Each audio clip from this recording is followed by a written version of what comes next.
Bonjour et bienvenue dans cette capsule qui a pour objectif d'explorer les différentes étapes de l'évolution de l'intelligence artificielle. À travers cette vidéo, vous allez explorer les moments clés qui ont marqué l'évolution de l'intelligence artificielle tout au long de l'histoire. Nous allons donc retracer l'histoire de cette technologie qui a changé le monde, et ce, à partir de ses débuts modestes dans les années 40. Les prémices de l'intelligence artificielle. L'intelligence artificielle a commencé il y a quand même déjà presque un siècle, notamment dans les années 40. À l'époque, l'interception et le décodage des messages revêtent une importance capitale. À l'aube de la Seconde Guerre mondiale, les Allemands se servent d'une machine qui s'appelle Enigma et qui ressemble à une machine à écrire pour protéger leurs messages secrets. Le principe est simple. Lorsqu'un opérateur appuie sur une touche, une diode va éclairer une autre lettre. Ceci donnera alors des milliards de combinaisons possibles. Et il est donc impossible de décoder le message sans disposer de la même machine avec de bons paramètres. Entre-temps, les équipes britanniques continuent à analyser quotidiennement des dizaines de messages codés et interceptés du côté allemand. En 1936, Alan Turing publie un article fondateur du concept de machine de Turing. Ces travaux ne tardent pas à attirer l'attention du gouvernement britannique qui le recrute au sein d'une équipe spécialisée dans le décryptage de communication. Alan Turing a mis rapidement en évidence deux failles majeures dans le fonctionnement d'Enigma. D'une part, une lettre est systématiquement transformée en une autre lettre. D'autre part, les Allemands envoient à intervalles réguliers des messages dont le contenu peut être deviné, comme par exemple le bulletin matinal de météo. En cherchant un mot qui a une forte probabilité de se retrouver systématiquement, Alan Turing augmente d'une façon significative les chances de deviner les combinaisons permettant de déchiffrer le message. La découverte de Turing offre un avantage tactique et décisif au commandement allié. En 1942, environ 40 000 messages sont interceptés et décryptés chaque mois par les Britanniques. L'année suivante, près de 80 000 communications sont déchiffrées tous les mois. En s'inspirant d'un instrument électromécanique conçu par les Polonais, Turing construit alors une machine métallique colossale de décryptage Enigma sous le nom Victory. Sans le travail d'Alan Turing, la Seconde Guerre mondiale aurait été prolongée de plusieurs mois. Et le décryptage d'Enigma a sans aucun doute permis de sauver d'innombrables vies. Dans les années 50, Alan Turing va se demander si une machine peut penser. En réalité, cette simple interrogation allait bouleverser le monde.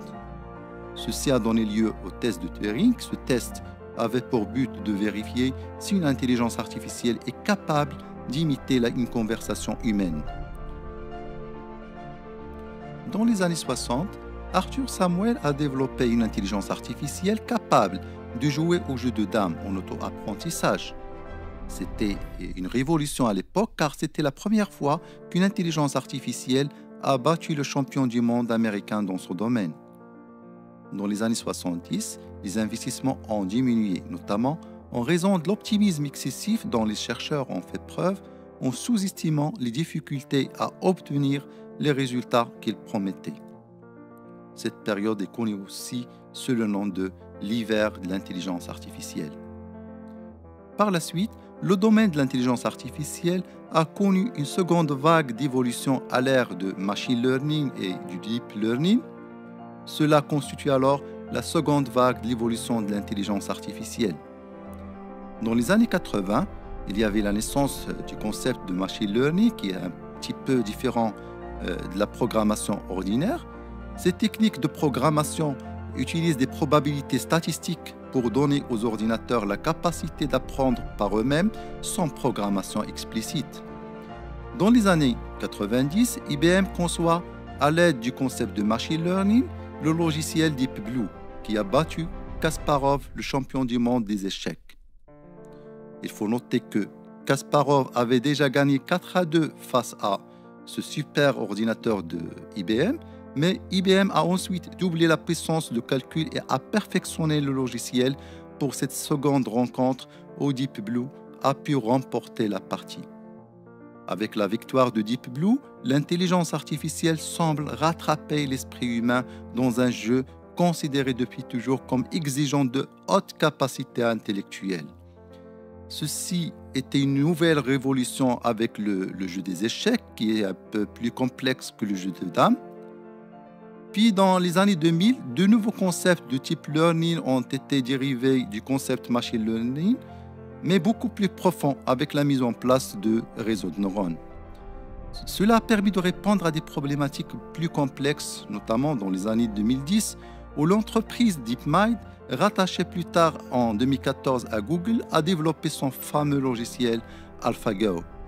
Le programme AlphaGo a pu battre le champion du monde, cette fois-ci du jeu Goban, considéré jusqu'à maintenant comme l'un des jeux plateau les plus complexes au monde. Enfin, dans les années 2010-2020, il y avait une explosion des technologies qui ont contribué à l'émergence de l'intelligence artificielle. On parle alors de la troisième phase de l'évolution de l'intelligence artificielle ou encore l'ère de Big Data, le cloud ou le GPU. Ainsi, le concept du Big Data va fournir les mécanismes nécessaires à la récolte des données massives. Le GPU aidera à répartir la puissance de calcul et le cloud permettra de mutualiser l'ensemble des ressources. Ce qu'on peut retenir, c'est que l'intelligence artificielle n'est pas une technologie aussi récente, même si ces dernières années, on en parle énormément. C'est une technologie qui a commencé il y a déjà presque un siècle et qui va prendre l'essor dans les années à venir avec l'explosion des puissances de calcul et des données qu'on collecte chaque jour. Sur ce, c'est la fin de cette capsule et au plaisir de vous rencontrer à une autre vidéo. Merci.